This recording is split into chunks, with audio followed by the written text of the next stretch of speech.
Welcome back, Coast to Coast, episode 2. Kevin Bunk, Gabe Zoda coming to you every week. Gabe, so much to talk about. I know we've been chopping at the bit throughout the whole week, texting each other. We have Lakers, more history from LeBron. That's where we'll start. But we also have the Knicks, of course. Another loss last night. What is wrong with that team? We're going to go into the Cavs, their 13-0 start. We'll go a little more in depth than we did last week on what is working for them.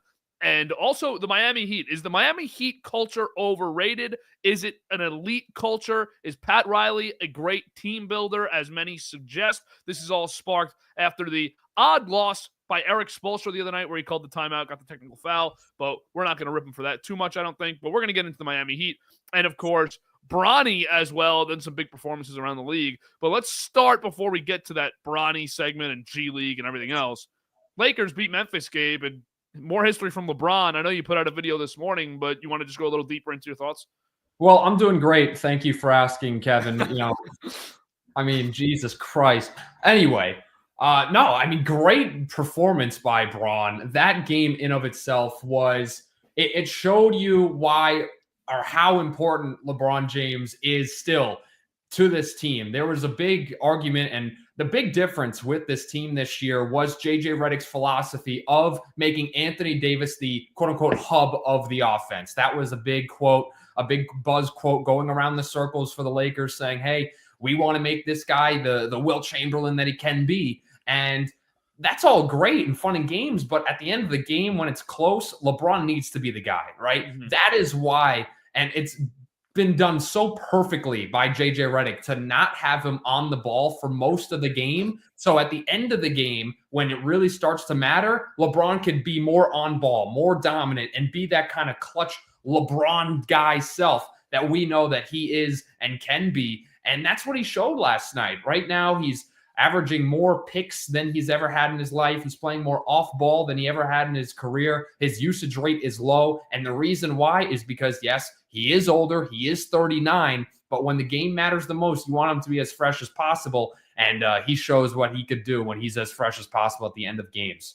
I was thinking about it last night and just what J.J. Redick is allowing LeBron to do here that, Gabe, I don't think he's ever been allowed to do in his career, and rightfully so, but it should have happened a little more the last few years where he is put into a role where he is an elite number 2, and everyone is on the same page with that. He's on the same page with that, and that's the best way oftentimes for a player in the late stages of his career who is still very good. No one's taking that from LeBron. He still might be a top 10 player in the league. But if a guy is in the late stage of his career and he's not the elite 35 points per game night anymore, I mean, LeBron was able to do that at will, obviously, throughout his career. You need to kind of push him into a new role. Take the ball out of his hands for a majority of the game. You said it perfectly. The off-ball movement and the off-ball activity from LeBron is going to add years to his career if he wants to play them. This is a great job by J.J. Redick. And you're right. Him being able to be that closer still is great. But, dude, 39-year-old with a 35, 14, and 12 stat line over 37 minutes is ridiculous. Yeah. I mean, at the end of the game, even the commentators were saying it. They said he doesn't even look tired right now. And once again, we can credit that to JJ. But, I mean, that's just an ode to the way that he maintains his body, the way that he cares about the game. What other superstar can you say, especially at that stature, as top of the league kind of guy, can you say that at the end of games, he is willing to actually take a step back to other guys? And some people knock him. Some people kill him for that. Some people say he doesn't have that killer mentality. But if you saw last night, he definitely has a killer mentality if you didn't see it already. LeBron is a guy that he's the most selfless superstar in the entire league. Some people knock him for it, say it's a lack of killer instinct. I think those people are just stupid and don't understand how actually valuable it is to have a superstar that says, you know what? I don't need to be the guy at all times. Let somebody else, if they have that opportunity, be that guy because it's going to be better for the team ultimately at the end of games. That was always the thing with LeBron and Jordan, which is a debate I hate, a debate that we'll never get into because I don't even have an answer on it. I know you do, but I have no answer on it. I never will. Just love both players. But that was always such a stupid debate, right? Kobe and Jordan were killers. LeBron's not. Listen, I don't care that he doesn't make that face that Kobe and Jordan made that was so intense, and he's not that cold-blooded guy. He's got 4 titles. He's the all-time leading scorer. He might be the best defender I've ever seen and passer I've ever seen, and nobody wants to give him credit for that. And you're going to tell me the guy that doesn't have a killer instinct as a basketball player? It's just the most ridiculous thing. And we saw it in the Olympics on the national stage where LeBron was the closer for that team, for one of the best basketball teams ever assembled. And now we see it on the Lakers where he is the closer. He is a killer, but he doesn't have to be the number one guy to be a killer. And finally, the pressure is not on his shoulders to be this savior, to be this just dominant leader on and off the court. I feel like Anthony Davis has taken the reins, and Redick has done a good job, and just the entire staff, I'd imagine, has done a good job of creating more open, easy situations for LeBron so he doesn't have to create on his own all the time. I think that was the biggest difference in this regime change, because a lot of people looked at the roster and said, well, they're the same team. So how in the world are they going to improve from last year? Well, when you get a new scheme and everything starts to change, that quote unquote same team looks a lot different when they're playing differently. So you talk about getting LeBron in better spots. They're getting Anthony Davis in much better spots and more open space on the floor as well. There was this big narrative that Anthony Davis, why can't he just take the reins? Why can't he just do this, that? Well, the offense was still built and predicated around LeBron James. So what do you expect from Anthony Davis when he's positioned to be a secondary guy in terms of scheme? You expecting him to take over. Now he's positioned and schemed to be the number one guy, and LeBron can play off that. It's been great to see. Also, I mean, it's funny because we talked about him making history last night of being the oldest player to get 3 straight triple doubles. I was so hyped when that happened. When I heard that stat, I was like, oh shit, that's a really cool stat. Then they put on the screen the last 3 people who did it, and then he only broke his own record. Yeah. Like that takes away from it a little bit for me, because I looked at it, I was like, oh, the last 3 guys, and I see LeBron on there again. I was like, wait, what in the world? What are we doing? So yeah. I don't know. He's probably going to have a few more of those moments too over the next year, 2 years, however long he plays, where it's just oldest player to do this, last guy to do it at this, the oldest guy to do it before him was himself like twice. yeah, that's where he's at. He's the only guy that I think that we'll see ever in the NBA, and I'll say this confidently, that has as many youngest to ever and as many oldest to ever in NBA history than LeBron James. I don't think anybody will ever come close. No, I think you're spot on with that, because now guys aren't coming out of high school, right? They're doing that year wherever it may be, whether it's the G League, whether it's college, whether it's Europe, where they're doing that year, and they're not coming in at 17, 18 years old anymore, as LeBron did at 18. And for a guy to even come in that young and be as great as he was right away, that's also impossible. So, I mean, very few guys. Carmelo was the same way out of that draft. Tatum was very good right off the rip. Ben Simmons was very good right off the rip, but after missing that first year. But guys don't come into their first league and become one of the league's top 15 players the way LeBron did. So you're right. That's a great point, man, because he's doing it at both ends. I don't think we've ever seen a career in any sport like LeBron's, for that matter, because like Brady, he wins the Super Bowl his first year as a starter, but he doesn't, he's not like the great, incredible quarterback that we all know him to be now. He was just a game manager for a really good team, and then he developed into that guy over the next few years. But LeBron, from being the most highly touted, I mean, I know we're just like beating a dead horse after 10 years of this conversation, but after being the most highly touted high school player ever, coming into the draft as the number 1 pick to just an awful franchise, but a franchise that you're a hometown hero in that city. Yeah. And then you go on to actually have the greatest career in NBA history, and you're going to lead every statistical category by the time you're done that really matters for your position. I mean, it's just when people don't acknowledge the greatness we're witnessing with LeBron, I felt like Brady got that praise, especially in Tampa Bay. He got that GOAT praise, but because of the Jordan thing, nobody enjoys LeBron. I'm not saying nobody. I know we both do, and a lot of people do, but it just doesn't. He doesn't get that same level of gratitude for watching as a fan. No, it doesn't at all. The only guy I guess we can say is Messi. Obviously, we didn't really feel it because we're just not in Europe. But I mean, that guy, during the entire youth Barcelona stage. He was an absolute phenom. So, I mean, he was the number one touted guy. And then Barcelona picks him up for their youth team. Then at 16, he's playing professional games. And then obviously we know him flopping out in Miami, but that's okay.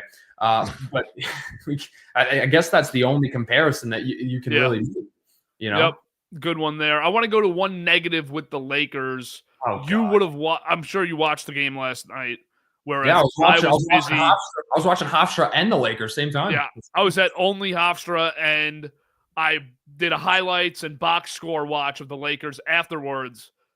D'Angelo Russell is just not giving you enough. Yeah, I mean, that's fair. I mean, he only played 20 minutes. I mean, he's a bench guy now. He is. It's crazy, but I feel like you look at the roster's construction, this guy's put down to 20 minutes a game right now, and good on JJ Redick for not allowing it to, disrupt it. But this is a roster that, he might be a guy that you need to build up a little bit of value and then deal at the deadline for another guard, because when I look at the roster and I say, how are the Lakers, what's their path to contention? He's a part of it if the roster stayed the same. That's the biggest part about D'Angelo Russell. He has such a tradable contract. It's about $18 million. It's a perfect contract to be traded. A lot of people want to make this big splash move to get Trae Young onto the Lakers. The thing is with this team and the way it's constructed is you look at that starting five, the current starting five, and you have Austin Reeves, LeBron, Cam Reddish, Rui, and Anthony Davis. You pretty much have every role figured out on that starting five in terms of facilitating, in terms of scoring, in terms of defense, especially with Cam Reddish. But now you look at that bench and you say, okay, maybe D'Lo can run the backup unit and kind of be that guy. It just hasn't been the case. And you look now, if that can be a tradable contract, which it most definitely is, you have to ask yourself, okay, what do you really value compared to what are you getting? Because there could be a very, very big conversation about a point of diminishing means. Are you going to be trading D'Angelo Russell to get really an upgrade there? Or are you just trading him to trade him because maybe he doesn't have perfect fit? I don't mind keeping D'Angelo Russell around. I think he's fine. I really don't like Gabe Vincent. I think he's absolutely horrible. And I think he shot 50 or 60 threes for the Lakers in his career. And he has made 8 of them. 8. Yeah. How worthless can you be? And this is a guy who on the Miami Heat was dominant for that playoff run, hitting threes, running the offense. You thought this guy was going to be fantastic joining this Lakers bench, but he's been nothing but a disappointment. They still try to get him into spots. Last night, especially, they were playing him in big-time fourth-quarter minutes, and he was unplayable on the offensive end. He doesn't give you enough on defense. That's a guy that needs to go if you're going to make that change, and it's probably a guy that will be substituted out once Jared Vanderbilt comes back into the rotation, but that's a guy in Gabe Vincent that I'm so disappointed about, and maybe I shouldn't have been because of just Miami players leaving that team just never seemed to do well. So maybe I shouldn't have been surprised, but I thought I was getting a lot more from Gabe Vincent than I'm getting right now. Well, last night was one of those cardio nights for him. 13 minutes and no stats. Every night's a cardio night for him. He sucks. And listen, you have every right to be disappointed because this is a guy who should have been an elite 7th or 8th man, which you could push over if you're a casual basketball fan and say, all right, well, you're upset that the 7th or 8th man wasn't great, but those guys win championships. Those guys get top seeds in the postseason. For the most part, let's look at the starting fives that get the top 5 seeds. They'll have 2 or 3 players that are comparable to each other. But it's the role guys like Gabe Vincent that put you on those runs and put you in the places you want to be, and he's just been awful. So I like that point. D'Angelo Russell's going to get the blame from a guy like myself who doesn't watch the Lakers every night as you do, but Gabe Vincent is equally, if not more of a problem than Russell and more of a concern at this point, because at least with D'Lo, you feel like he's going to get going at some point in some capacity. Maybe he's not dropping 30 a night, but at some point you're saying, all right, D'Angelo Russell is going to have his stretch of 16-plus points per game over a long period of time, and you feel good about it. Right now, you don't. I like the Lakers, though, right now. I think that when you look at this Western Conference, you probably have to say where would you rank them? I think that they're better than the Rockets, and they might be better than the Nuggets here. So then you have those three teams, Thunder, Warriors, Suns. Warriors, Suns feel like very beatable teams for the rest of the West. The Thunder, I've thought before the season, I would revert back to the Celtics now that we're in the season, but I thought before the year they were the best team, and I still think that they're the best team in the West. But where do you think the Lakers stack up here? I think they'll end up being around that 5, 6. Right now they're ranked at 6, so Yeah. I wouldn't mind, or I wouldn't mind to predict that they end up in that 5th seed, just because of the way things are. But look, this is a team in which they're 7-4 through the first 11 games. Yes, they have the same roster, but a very, very new scheme. And that should make a lot of fans actually encourage for the rest of the season, because you look at that Lakers team and say, man, they still don't have their system down pat yet. They still don't know exactly how JJ Redick wants them to play. Yeah. You're going to tell me that now, let's say 30, 40 games in, once they get that system locked in and they're playing at their hardest, which you know that they will under this guy JJ Redick, it's just how they've been doing it. That's a team that could really be much better than a lot of people are looking at. And fine, let's say in the playoffs, they end up losing in the second round, whatever, and you ended up saying that maybe it hasn't been great. But this is a team that's culture-wise much different than the exact same group of guys last year with Darvin Ham. I think that only bodes well, the fact that they're 7-4 right now, because, I mean, look, this could be a team. If they were 3 and whatever the heck amount of losses, we'd be sitting here and saying, okay, they just needed more time with their new head coach to get a scheme down. They're 7-4 with a whole new scheme. I think that's massively encouraging.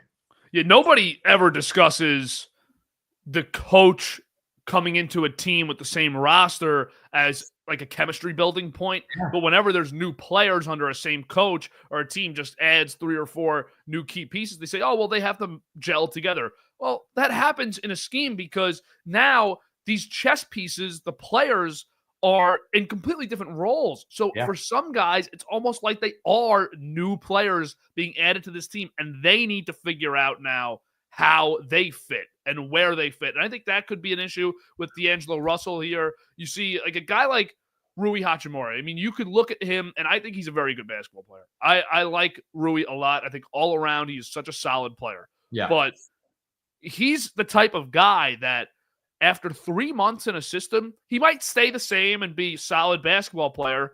But in January, you might be saying, man, Rui's a fringe all-star.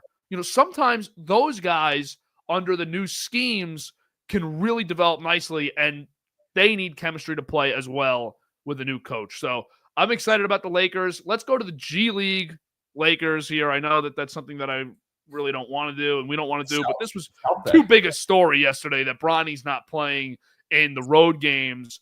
What do you think here? And is this, like, what is even the reasoning for this? I was trying to read it. I was trying to understand, and it's just blurry to me. I mean, they say that he's not going to travel on road games in South Bay. He's only going to play home games in South Bay. And to me, that has 1 to 2 meanings. And no matter really how you look at it, you're getting special treatment regardless, which to me is a problem. But you're either staying at home, which I'm fine with if this is the case. You're either staying at home to develop his game because maybe he's just not that ready yet. So he's developing, practicing, getting ready at home. And then during home games, then he can put that practice into play. If that's the reasoning, I'm perfectly okay with it. It's not amazing, but I'm perfectly okay with it. If the reason is that he just does not want to travel because of, I don't know what concern that he might have about traveling this much, to me, that is disgusting work from the Lakers. I understand he's LeBron's son. I was in favor of the Bronny draft because it's the 55th overall pick nobody cares about.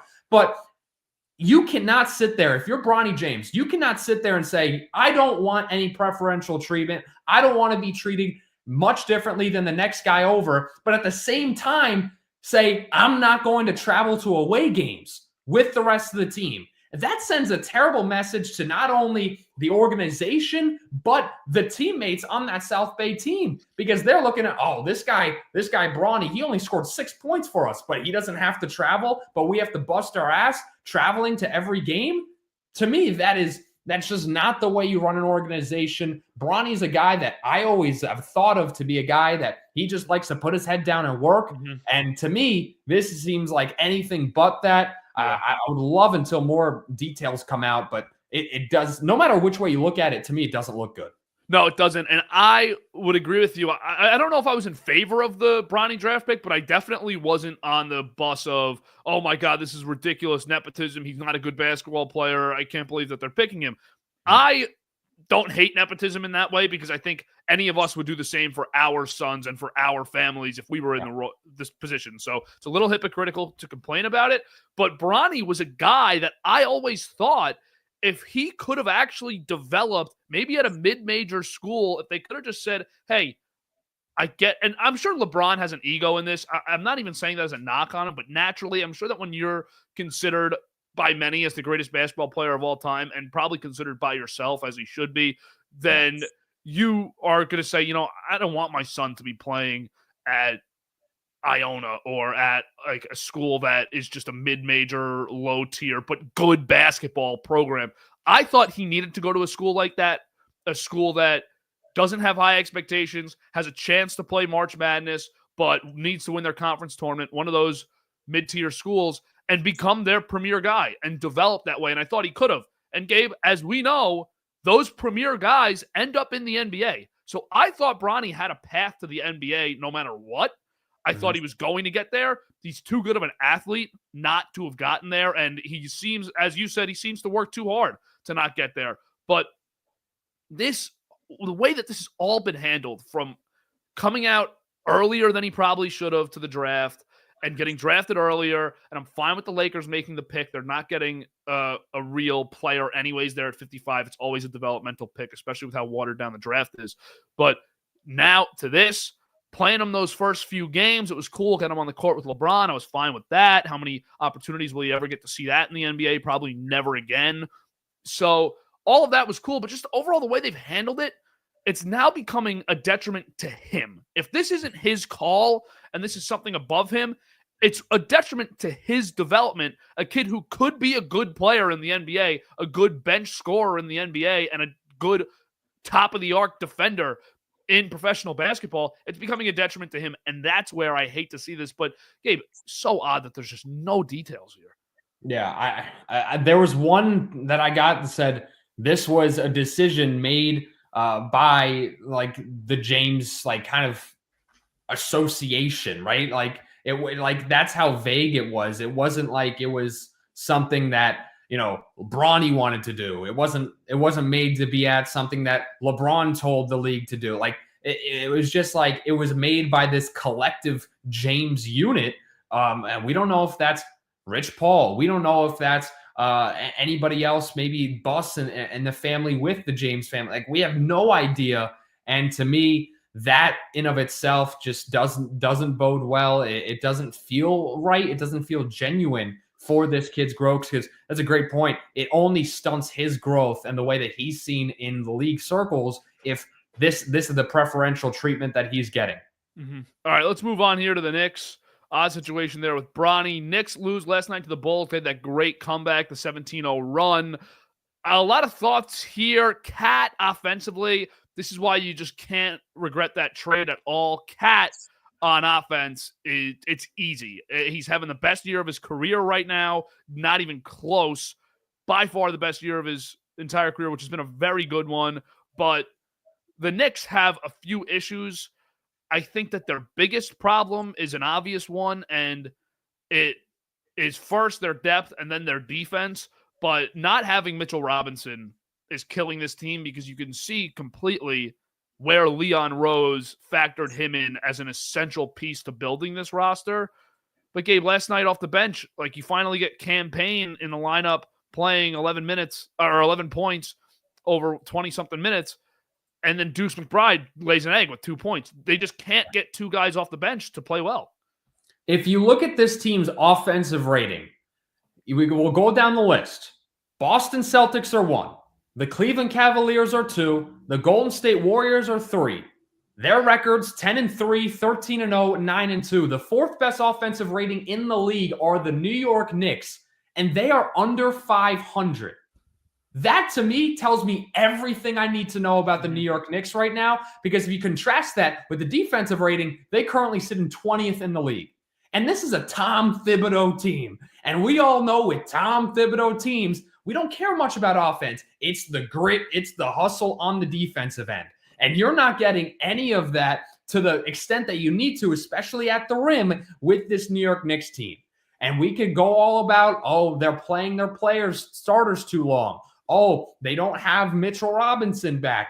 But this is, at this point, there needs to be some sort of scheme set in place to where this isn't so easy. There's no way in the world where you should be, if you're the Knicks, that you should be losing to the Bulls. The Bulls are not that good of a team. And their center is a guy who shoots threes. Yep. So why are we giving up this many points in the paint? It's a big problem with the Knicks, and it's what is going to be their Achilles heel unless they figure it out, unless they get some healthy bodies back. Yeah, they're struggling mightily on defense, which is not incredibly puzzling. I know that it's a Thibs team, so everyone says, oh, it's, they should have been great on defense. But let's look at the guys they have. Anunoby, elite defender. Josh Hart, good defender.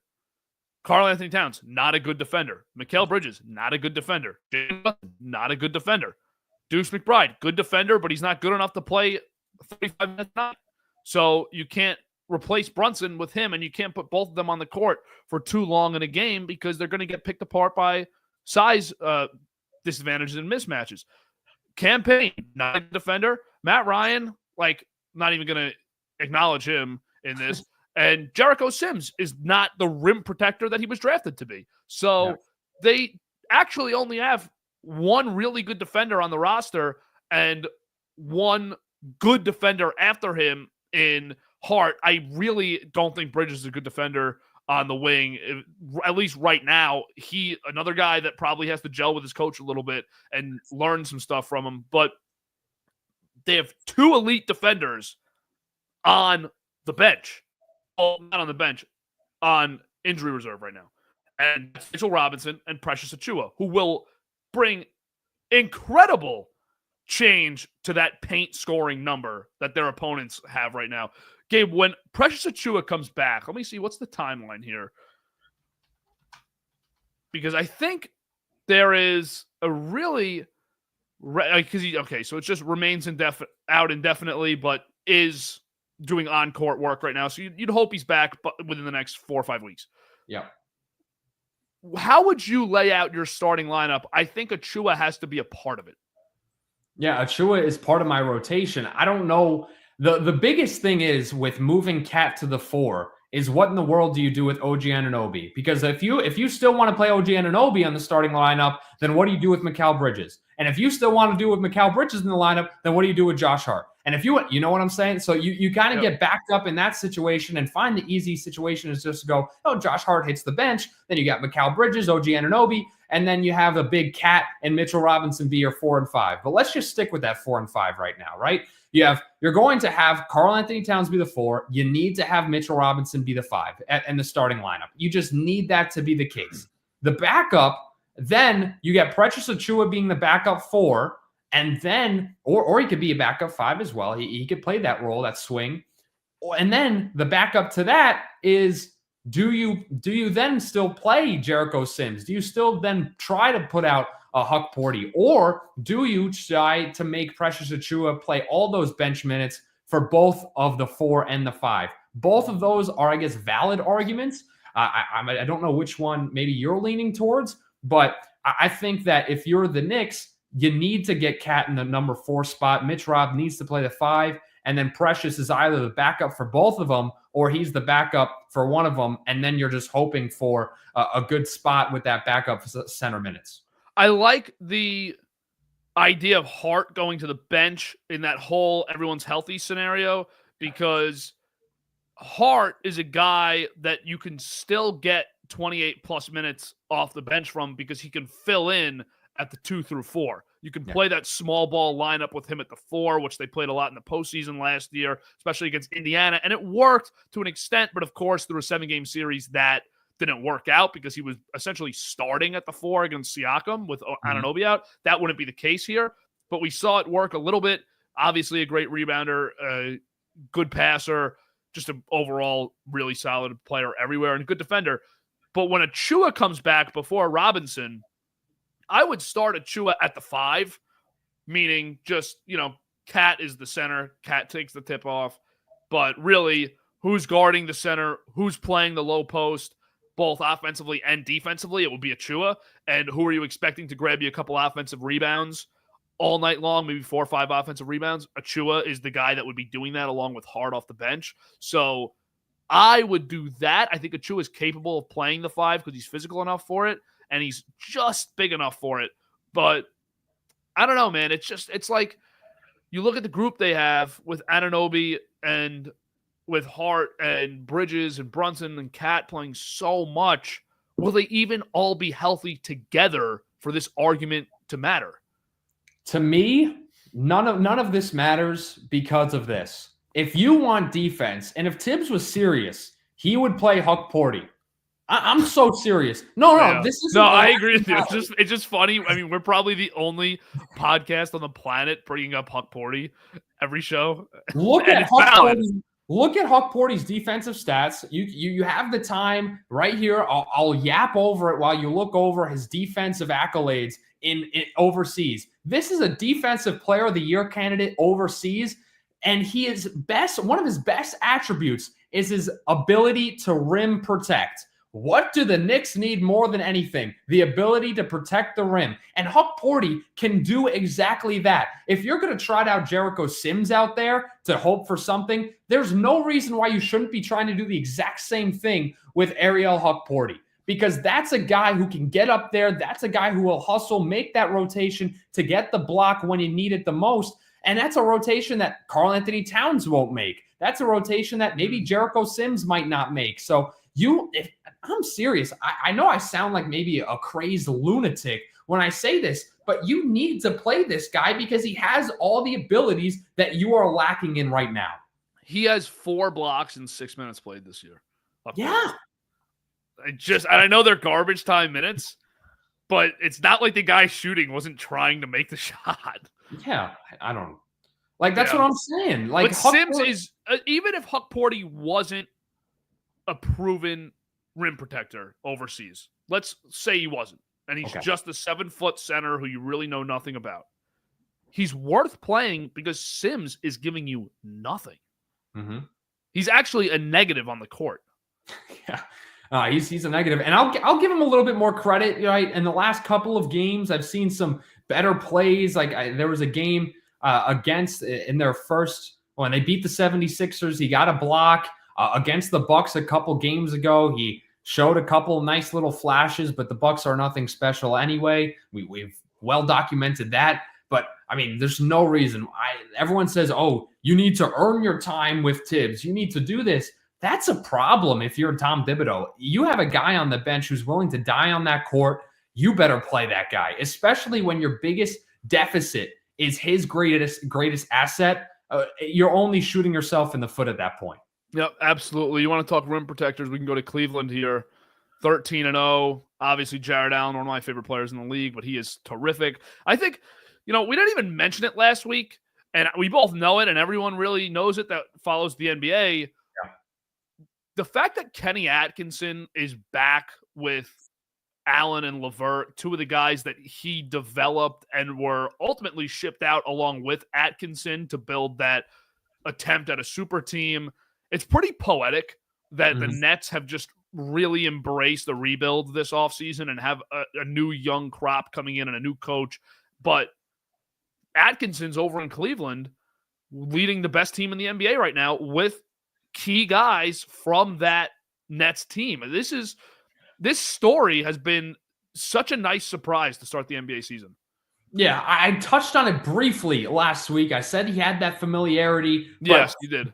Just to see it on the court for another whole week, and we could talk ad nauseum with this, but you're seeing them, and that's what makes it so easy, right? Because let's talk about this dynamic. Whenever a coach comes to a new team, players that are already been there for years, the players they all know how each other play. They all know how things roll over there in that city. And they see a new coach and they look, and it almost becomes players versus coach in the first couple of months of a new season because you're still learning each other. The coach really needs to put in that extra work to connect with the players. But in this situation specifically, when you have a couple of guys that have already battled with that coach, it matters so much for those players to go to the rest of the group and say, guys, we got a new coach here. Trust me, this is the guy we want to head our team. It makes that marriage happen so much faster, and it allows the team to hit the ground off sprinting the way that this Cleveland Cavaliers team has. Like that, to me, you said it, poetic. That's what made this a perfect marriage between Kenny Atkinson and the Cleveland Cavaliers. The fact that you had a couple of guys there that can vouch for Kenny Atkinson and say that this guy's really good. And to me, that matters. That matters so much. Did you see, this is so unimportant in the scheme of the Cavaliers, did you see Isaac Okoro's shoes? No, I have not. All right. Show him on the screen. For you.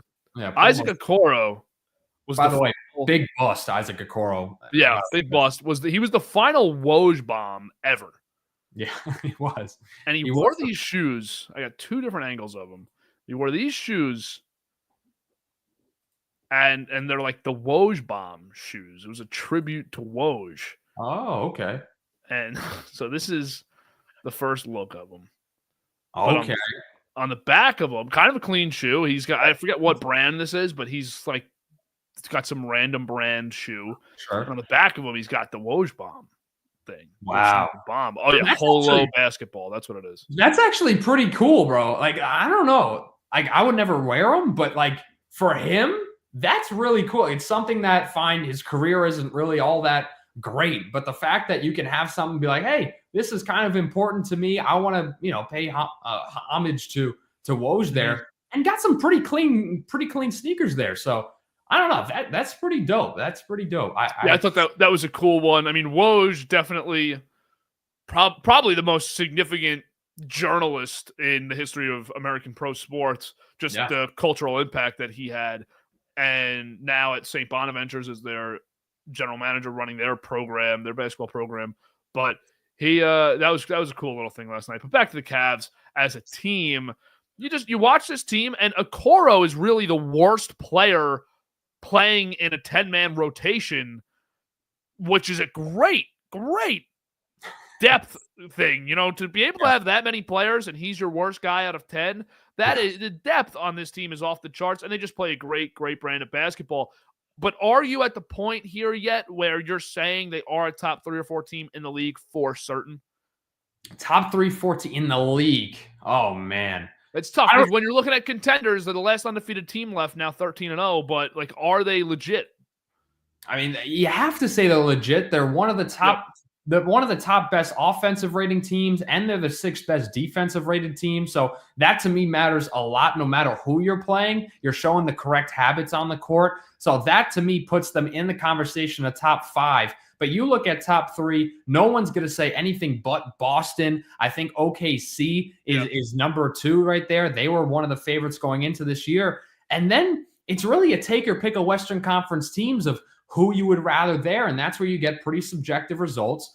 But since they're 13-0, I'll put them in the top 4 right now. I don't see them as a top 3. I still have the Celtics as number 1 in that conference, especially. And if this is a team, I'll say this right now, talking about the Cavaliers, if the Cavs end up playing the Knicks in the playoffs, a healthy Knicks team, I'm still confident that the Knicks could win that series in 6 or 7 games. So if I'm confident to say that, then that should tell you kind of where else I lie.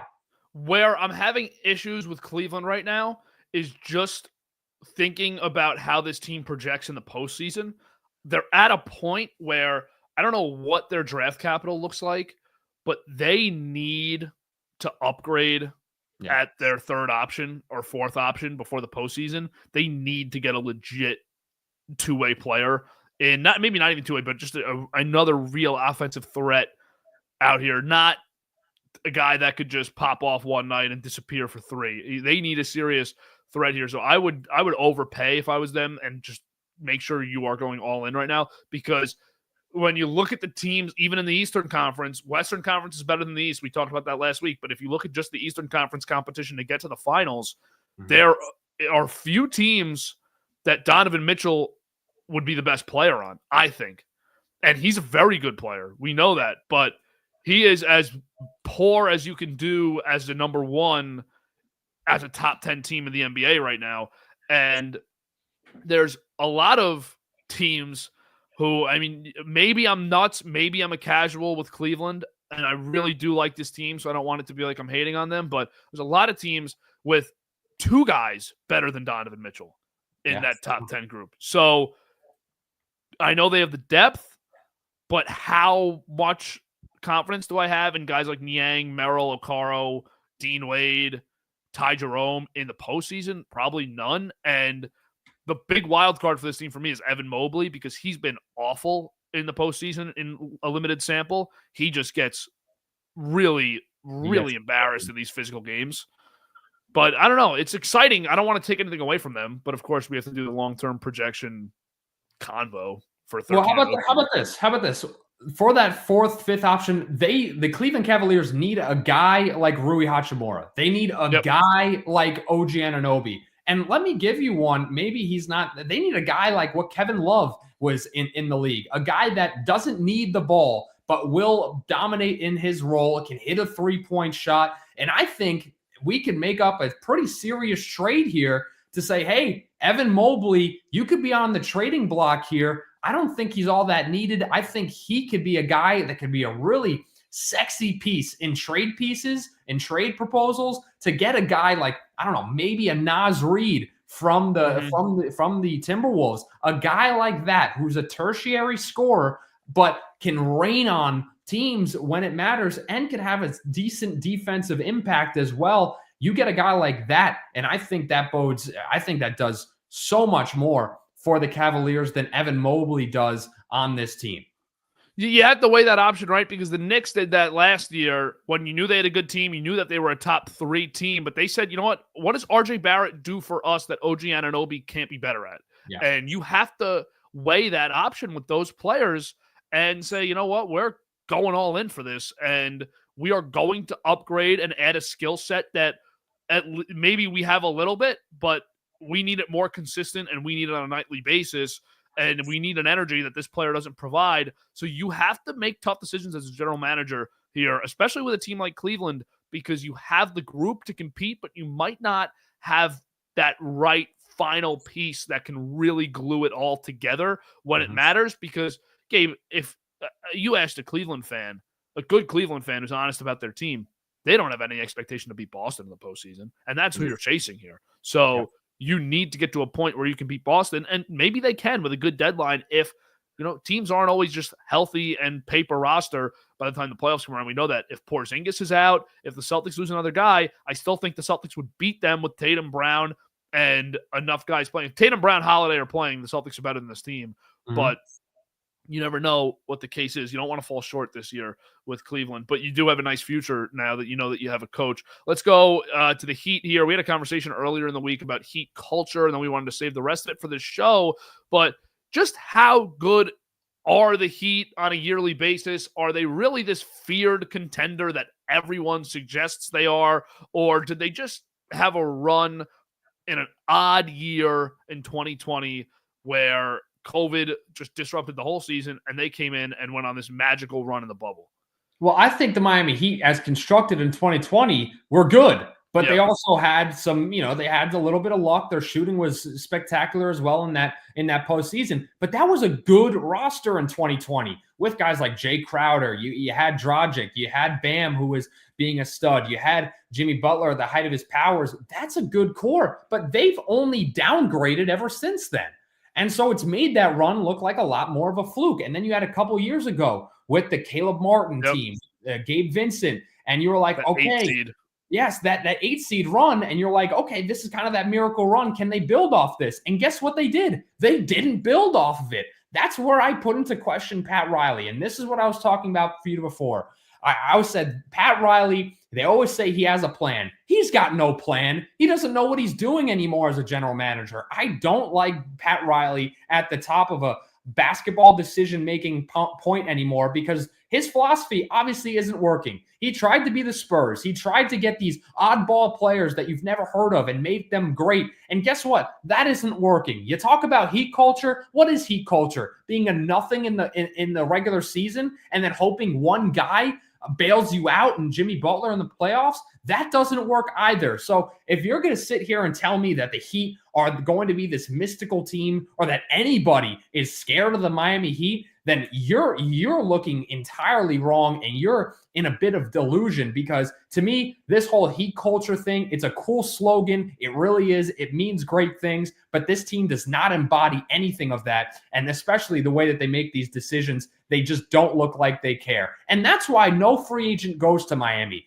Because you always hear Miami is in talks. They have interest in guys like Paul George, Devin Booker. If Giannis gets traded, he might go to Miami. None of that's happening. Nobody wants to actually play in Miami. They love being an away team in Miami because you hit the beach during December. But guess what? During the games that matter, nobody wants to be in Miami. New York fans run over that city. It's just not a good place to actually play unless you're a really good team. I despise the way that they're running things in Miami, and I think it starts with Pat Riley.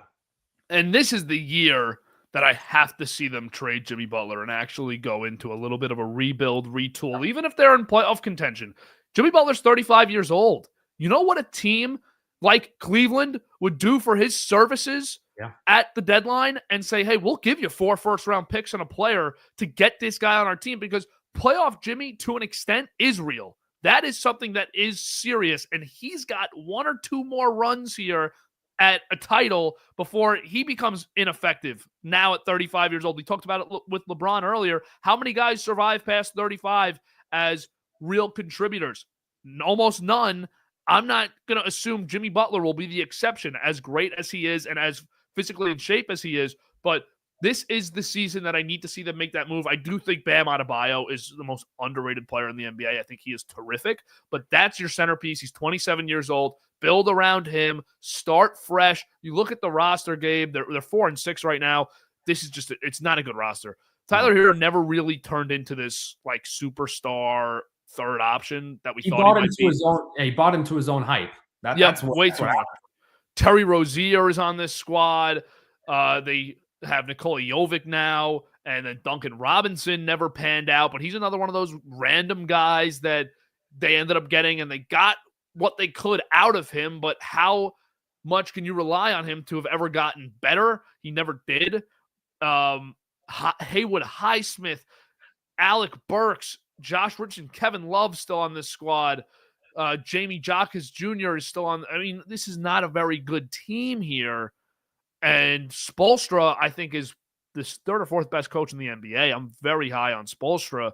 Weird mistake the other night, which we talked about, and I don't even think needs much because that's just an odd situation against the Pistons. But I don't know. I'm down on this Heat roster. I think this is the year they got to trade Jimmy.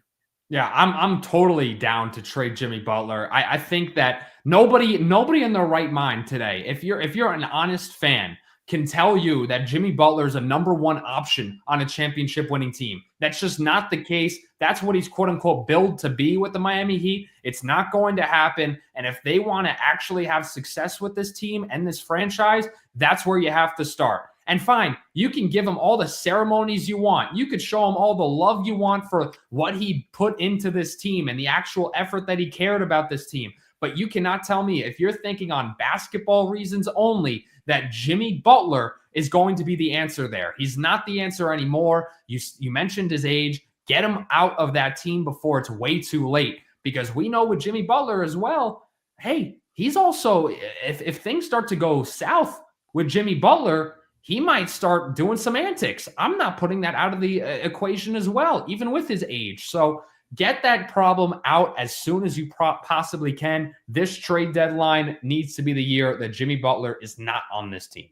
Yeah, and he should be at a point where he says, hey, guys, we're 2 games under 500. It's the end of January. I'm 35. Can you find a contender that wants me here? And we know you're getting a haul. And Pat Riley should be saying to Jimmy Butler, hey, which contenders do you want to go to? Because I'd love to start rebuilding this thing a little bit. You could retool quickly with Adebayo. You already have a good player. You already have a good coach. Retool a little quickly here. Get some picks from a contender. And you know that there's always contenders with those picks that are going to be lottery picks from other teams. You know, there's always something stashed deep somewhere. And teams would love to have Jimmy Butler for their playoff run. Let's go around the league here to finish out A lot of big performances last night. Wemby, Giannis, where do you want to start there? Let's start off with Giannis. We talked about this Bucks team, but they're on a little 2-game win streak now, so it doesn't seem like the world is ending. But to me, it's the same problems there. They needed every single point that Giannis Antetokounmpo gave them last night. I think that in itself is a little bit of a problem. We could talk about that forever. Brook Lopez had a pretty good game last night as well, so that's something that you like to see if you are the Bucks, finally getting something out of Brook Lopez, who's been a total negative for this team up to this point this season. So to me, it's still big problems in Milwaukee. But hey, if Giannis wants to take over, I mean, give me that every single day.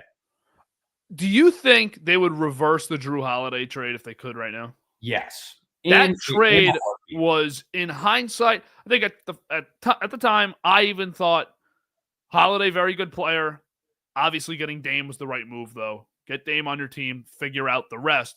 They have shown an inability to figure out the rest. Yep. So that made Holiday more essential than he should have been. And of course, the season with Boston last year does not do them any favors in the narrative because he was, I think he was in the postseason run, the next most important player after Brown, who of course was the Finals MVP. Holiday was that great. But yeah, they would definitely reverse that trade. And the Bucks, since we were last here, we talked about the Bucks and the Sixers since we last did this. The Bucks have won 3 games. The Sixers have won 1 game. Mm-hmm. So I agreed with something Doc Rivers said last week. He said, I'm not worried about making the playoffs. We'll be there. I do think they'll find a way there. With the play-in. You got to be one of the top 10 teams in your conference. They should be one of the top 10 teams in their conference. Listen, we're going to take Milwaukee over Detroit, Charlotte, Washington, Philadelphia, and Toronto every day of the year. And I'd probably even take them over Brooklyn over an 82-game season. Brooklyn only has 1 more win right now, so it's not a crazy statement. They might be better than the Heat also. But the roster's bad. Giannis saves you there. Do you think this team is going to be one of those Final 4 into the playoffs for sure? I have no problem with that, but they're not winning anything. So I mean, like if you're Giannis and you really want to win a championship, is making the playoffs enough for you? No, it saves Doc Rivers because then he can say, "Oh, I made the playoffs." But if Giannis, that doesn't matter. He wants to win a championship. You're not doing it on this team. All right, let's go to Wemby here, who had his best scoring game as a young pro. Where is he right now in terms of just potentially being the best player in basketball? I mean he's so there. Close. Yeah, I mean he's right there. There's no reason why he can't be. You look at this now generation, right? Because you have the KD, Curry, LeBron. That's kind of the previous generation. You look at the 2020s guys, whether it's Wemby, you have Ant, you have SGA, right? I don't know, maybe who you put in that number 4 spot. Let's just say Jokic for now, right? That's the 4 or 5 people right now in this quote unquote now era of NBA basketball where those are the guys. And if Wemby can make his own claim, because once again, this Spurs team isn't that great. I don't think that diminishes him at all, though, right now. If he gets another couple more years where he's averaging close to 30 points, he's winning Defensive Player of the Year maybe 1 or 2 of those years, then he's easily in the conversation for number 1. And then at that point, then you have to look for actual starting to win. But right now, first couple of years of his career, just get him the stats that he needs and he'll be fine. And then we'll worry about those championship accolades afterwards.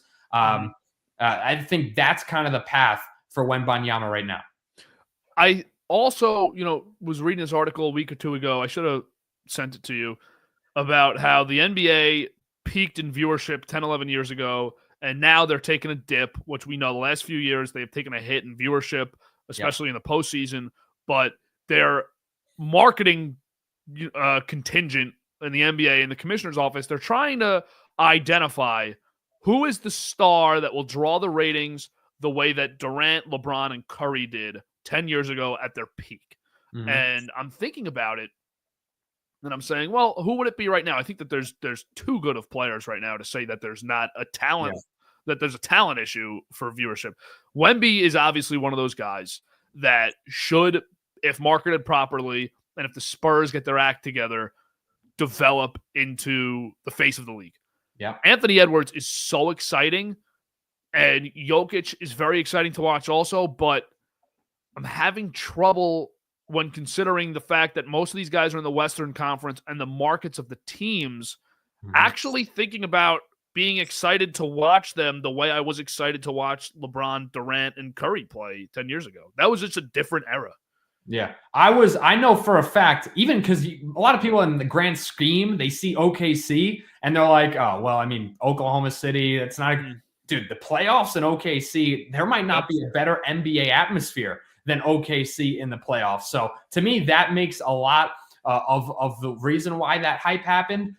You just don't get it in Minnesota. And I know Minnesota has a really nice fan base there. You're not getting that environment in Minnesota. You're not getting that environment in even Denver with Jokic. And let's face it, Jokic, fantastic player to watch, but you watch all 48 minutes of a Denver Nuggets game, and yeah, Jokic might finish with 38, 12, and 15, which is fantastic, but you watch the game and you're not like, oh, wow, look at this, because Jokic just does it the way he does it, and it's not really like exciting. It's not really like fantastic outside of maybe a couple passes he makes, right? So that's something you don't have Curry shooting it from half court. You don't have KD just putting on a Kobe-like run of scoring of 50 points a night. You don't have LeBron dunking highlights every night, posterizing people. You just don't have it right now. And I think part of it has to do with the state of NBA basketball, the way that it is so foul-driven. And I hate to bring this argument up, talking about free throws and fouls,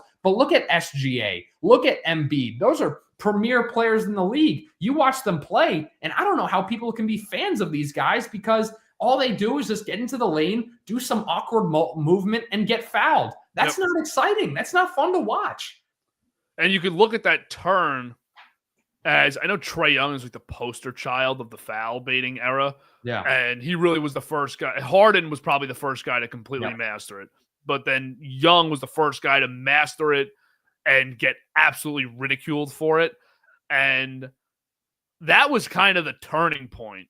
That 3-year stretch from Harden's MVP to Trae Young doing that against the Knicks in the playoffs, where the league has taken the dip after that. And that's a great point by you. I didn't think about that, because even after Durant had left OKC, Westbrook was a massive attraction for viewership, and getting the playoffs to Oklahoma City. I mean, if your team wasn't in the postseason, you rooted for the Thunder. They didn't win with Westbrook, but you wanted them to win heading into those playoffs. And he had the games against Harden and the games against Durant that just drew in. I remember watching, I mean, the Durant return to OKC. Remember watching that one, and of course the two of them getting into it and the two of them having their moments together.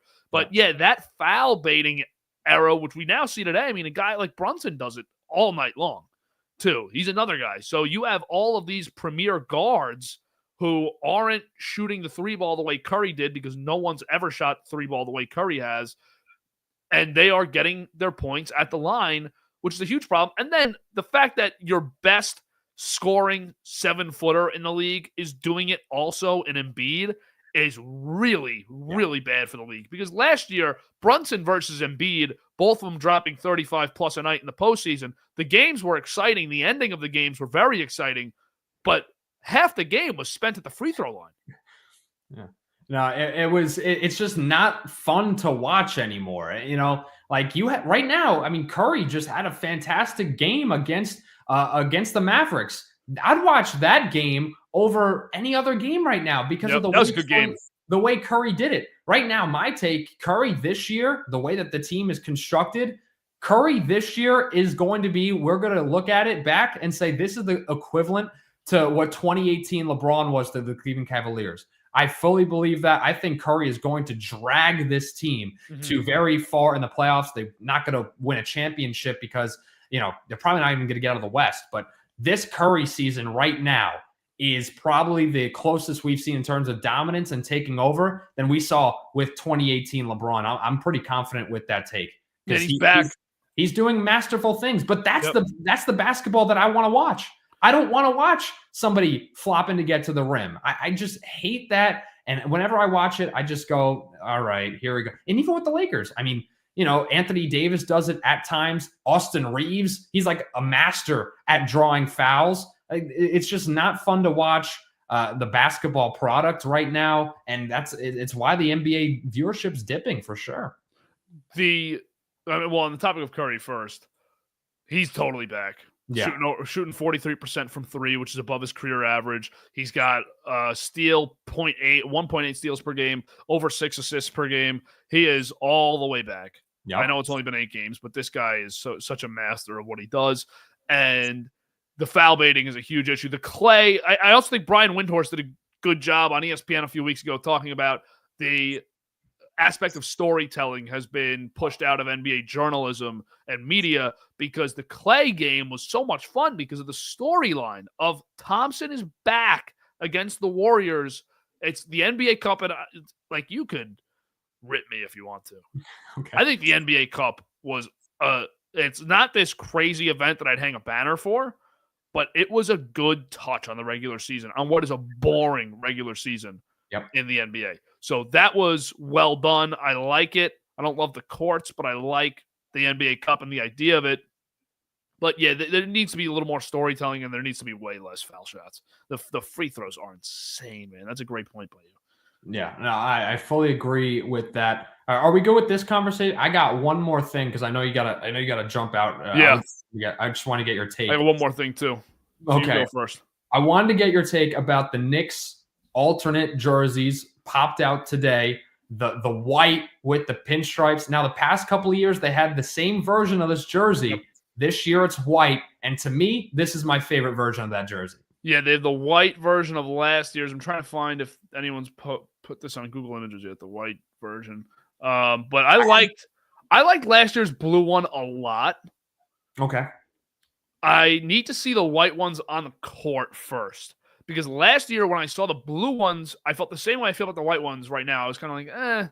But then they put them on the court, and I said, these actually work really nice with the way they do the MSG floor for those games. So I really liked those nights last year with the blue jersey, but I need to see these hit the floor, and I need to see how they do the court because I think that ties it all together for me. I did not like it first last year when they did how the lettering is kind of like 3-dimensional. It has the layers. Yep. City is so nice. You got to say it twice. Yep. So I didn't love that, but then once it hit the court, I loved it. And I said, if they brought those back, I would have bought a DiVincenzo. They don't bring those back. DiVincenzo gets traded, and I'm not buying that jersey now. But I might grab one of these if I like them because I do want to grab a Knicks jersey. I have not gotten a Knicks jersey for any of these guys. I'm almost committing to like buying this white jersey. Like, it's nice. It's gonna be nice on the floor. That's where I'm at right now. Is I don't love it in just the picture of the jersey, but it's gonna be nice. It's tough because you look at the white Knicks jerseys and you're kind of like, are these really like their home jerseys? Because they're so infamous for their blue homes. But the whites, to me, I mean, they're not. I don't think the court's gonna be any different. So I don't think you can really expect anything different on that end. I think it's just going to be the classic MSG court. But I love these white jerseys. They've been doing amazing with their marketing. That Kith line that is way too expensive that I would love to get, but I'm broke, so I won't be able to. But they've really been upping it up. And let me throw this out there. Who are the pioneers for that kind of? Yes, Kith and the Knicks have been kind of partners for a couple of years now, but nobody has ever started doing like these line jackets and stuff like that. The Liberty with Off-White, the first kind of deal of that kind of what we saw, and we saw amazing stuff with jackets with Off-White and the Liberty gear. I think that kind of partnership itself, we could see more teams. Like, don't be surprised if the Lakers get like a Gucci sponsorship and you see like Gucci stuff being worn by all these players, stuff like that. I think that, I mean, if you want to look for marketing, I think that's great because there's so much fashion talk in the NBA. So why not get more teams partnered with these luxury brands? Liberty, gotta shout them out whenever I can. I love what they did. And we're seeing the Knicks do it as well with Kith. So give me that. My last thing, not as lighthearted as that. Okay. Greg Popovich, prayers up. We find out he had a stroke. Wow. And terrible transition. No other way to do it. Greg Popovich, prayers up. We find out he had the stroke. Returning to the sideline, though, once he's recovered. But Gabe, I almost feel for Pop here because I think I'm not trying to, psychiatrist analyze this guy, but I think Pop lost his wife a few years ago. Yep. Spurs got real bad, and we know he's a great coach. And then he lands just a generational, once in 20-year number one pick in Wemby, who can now bring them back. And now at 75 years old, I think he's just pushing himself to a limit here, coaching, and maybe it's time to at the least step up to the front office and chill out on game day. I think I've been agreeing with that take for the past 3 years with Greg Popovich. I think it's a bad situation. Popovich probably should have retired in like 2019, 2020, something around there, especially during COVID. I thought that was when he goes, hey, I'm prioritizing my health here. I'm getting into my mid to upper 70s now. My team isn't really all that great anyway, but now you get a guy in Wembanyama and he feels forced. He's like, well, I get the next greatest thing ever. I have to stick around. And he just doesn't look like a guy that I don't think his basketball philosophies work anymore. His team isn't catered to his coaching style and to what he wants to do. Like he doesn't have guys like Tony Parker or Ginobili. Mm-hmm. He doesn't have guys even like Patty Mills or David West. Like he doesn't have these guys. He has guys in Jeremy Sohan who colors his hair differently every day. He has guys in Keldon Johnson who, I mean, we thought he would be kind of decent, but these just aren't the guys that buy into Popovich's kind of style. It's just not the way that basketball is kind of ran anymore. And his coaching style run is done, but we have to give him the greatest coach of all time kind of accolade. So I guess it's kind of like the last couple of years with Belichick. Like, I don't think a lot of people throw Belichick in coaching situations in the NFL. I don't think he's a good NFL coach anymore, to be honest with you. And I don't feel the same. I feel the exact same with Popovich. I just don't think they're a good NBA or coaches anymore. I think you win so much and you're so good for so long that even if your philosophies work, your energy, you just can't keep it up for decades. I mean, Popovich, what they have? They had 20-something seasons consecutive winning with him. And then since then, they haven't had a winning season since that ended right before COVID when they got rid of Kawhi Leonard, that trade, and it didn't work out for them. Obviously, DeRozan has not been on the team in multiple years, and no one else in that deal. None of the picks worked out there for the Spurs. Immediately, Leonard wins an NBA title, and it just ran its course. I think that he's probably still got a great basketball mind. Obviously, he does. He's probably still got philosophies that would work, but when you don't have the energy and you can't commit your entire life to it anymore because you don't have the energy in your life, like think about somebody in their mid-70s that in your life coaching a basketball team or a football team. That is not something that they should be doing. 75-year-olds typically should be retired and are typically trying to retire if they're not. Or running the United States. Or, I said 70-year-olds, not 80-year-olds. Oh, okay. You're right. But yeah, this is a point in your life where you should probably consider hanging it up, at least moving to that front office role. The way that Pat Riley has done, whether we think he did a good job or not, that would be a much better lifestyle probably for Pop at this point. But prayers up for him. Yes. And love Pop. I think he's probably the second or third greatest coach of all time. And behind, well, it's any combo of him, Jackson, and Riley for me. Okay. But we can look at Phil Jackson as well and say, and look at what kind of the course he ran. Great coach. And then you're like, all right, maybe his time's kind of running out. And then he becomes a front office guy. And I think was the worst front office guy for the Knicks of all time, but that's a different conversation because he still tried to coach as a front office guy, whatever. But but look at him. I mean, his time ran. Now it's time for Pop to go. And I'll celebrate it. They can build a statue for Pop. I think they should, actually. I think he should be a coach who gets a statue. Not a lot of them out there, but I think he should be one of them. 5-time champ.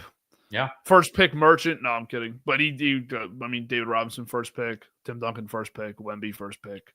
He hit on his first picks, and he developed the hell out of his first picks. So that is a credit to the coaches and almost losing season. Who's the GM of the Spurs? Like, does anybody know? I actually think it's him. You think he actually runs all that stuff? Yeah. Because I'm saying, like, who built these teams? Like, does that guy get any credit at all? Yeah, so Like, especially during the like title era, especially. Or I guess that lasted for 15 years, but I mean, it looks like they just recently got a GM. but before it was Pop? I think Really? it was Pop. Wow. Let's So see. maybe that guy does get some more credit. Now I don't know what the hell he's Yeah, doing. so what happened with Pop, and I knew this part of it, I didn't know if he stayed general manager, though, was in 1994, he became the executive vice president of basketball ops and general manager, but he wasn't the president of the team.